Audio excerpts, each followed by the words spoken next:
Hello viewers, আজকের ভিডিওটা আমার ডিপ্লোমা এবং বিটেক পাস আউট ভাই বোনদের জন্য। তো এই ভিডিওতে তোমাদেরকে আরও একটা রিক্রুটমেন্টের অফিসিয়াল আপডেট শেয়ার করব।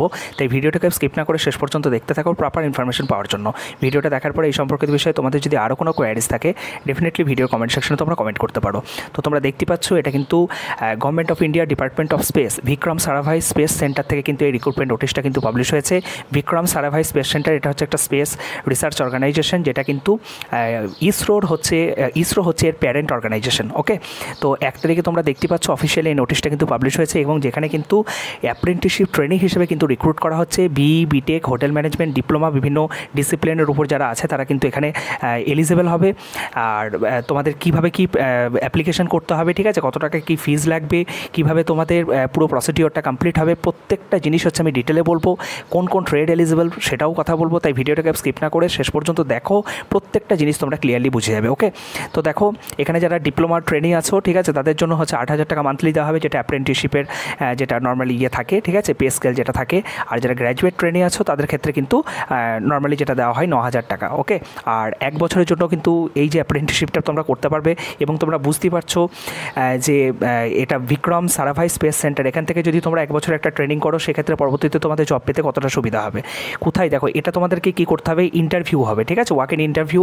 যার ইন্টারভিউ তোমাদের বলে দিয়েছে, দেখো 8/5/2024, ঠিক আছে, 8ই মে, এই মাসের 8ই মে হচ্ছে তোমাদের হবে, ইন্টারভিউটা হবে ওয়েডনেসডে। এবং তোমাদের টাইম লাইন বলে দেওয়া আছে সকাল 9:30 থেকে বিকেল 5টা। দেখো বলে দেওয়া আছে তোমাদের কোন ভেন্যুতে হবে সেটাও বলে দেওয়া আছে।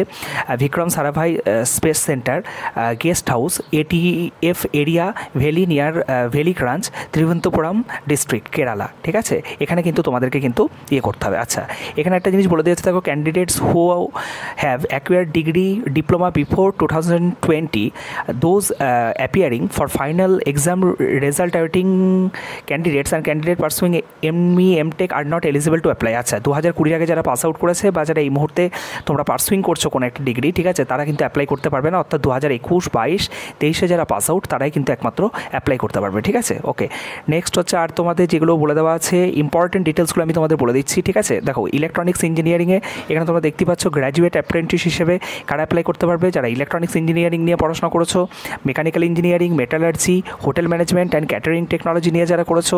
ওকে, আচ্ছা, আর জেনারেল স্ট্রিম নন ইঞ্জিনিয়ারিং গ্র্যাজুয়েটস যারা আছো, ঠিক আছে, যদি কারো ব্যাচেলার ডিগ্রি হয়ে থাকে যে কোনো তো তাদের জন্য কিন্তু 4টা পোস্ট আছে। ওকে, আর এখানে প্রচুর কথাগুলো যেগুলো হিন্দিতে লেখা আছে তোমাদের আমি সহজ করে বলে দিচ্ছি, আর টেকনিক্যাল অ্যাপ্রেন্টিস হিসাবে তোমাদের বলে দিচ্ছি প্রত্যেকটা কথা। হ্যাঁ, এখানে হচ্ছে তোমাদের টোটাল যে আছে ইলেকট্রনিক্স ইঞ্জিনিয়ারিংয়ের জন্য হচ্ছে 21টা পোস্ট আছে, ঠিক আছে, মানে গ্র্যাজুয়েট অ্যাপ্রেন্টিসশিপ হিসাবে যারা করবে।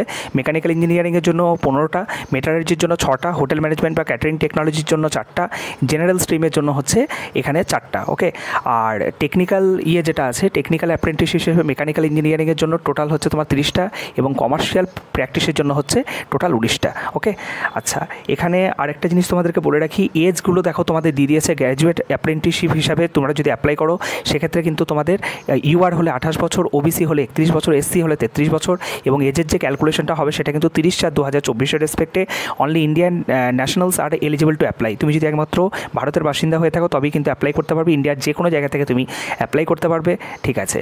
তো প্রথমেই তোমাকে যেটা করতে হবে যে তোমাকে NATS 2.0 থেকে যে পোর্টাল আছে সেখান থেকে কিন্তু তোমাকে আগে রেজিস্ট্রেশন করতে হবে। সেই রেজিস্ট্রেশন যে তোমার এনরোলমেন্ট নাম্বার বেরোবে, সেই এনরোলমেন্ট নাম্বার কিন্তু তোমাকে প্রিন্ট করে কিন্তু তুমি যেদিনকে ইন্টারভিউর জন্য যাবে সেদিন তোমাকে কিন্তু নিয়ে যেতে হবে। আচ্ছা, আর ইন্টারভিউর জন্য কিন্তু তোমার কোন কোন ডিটেলস, ঠিক আছে, এই যে ইন্টারভিউর জন্য কিন্তু সমস্ত অরিজিনাল মার্কশিট, সমস্ত অরিজিনাল ডিটেলস, তার সাথে তোমার জেরক্স এবং তোমার সেলফ অ্যাটেস্টেড কপি, ফটোকপি, এই সমস্ত জিনিসপত্রগুলো কিন্তু নিয়ে যেতে হবে, ঠিক আছে। আর যাদের হচ্ছে তোমার কাস্ট সার্টিফিকেট আছে, কাস্ট সার্টিফিকেটও কিন্তু তোমাদেরকে নিয়ে যেতে হবে, যেটা কিন্তু ক্লিয়ারলি বলে দিয়েছে।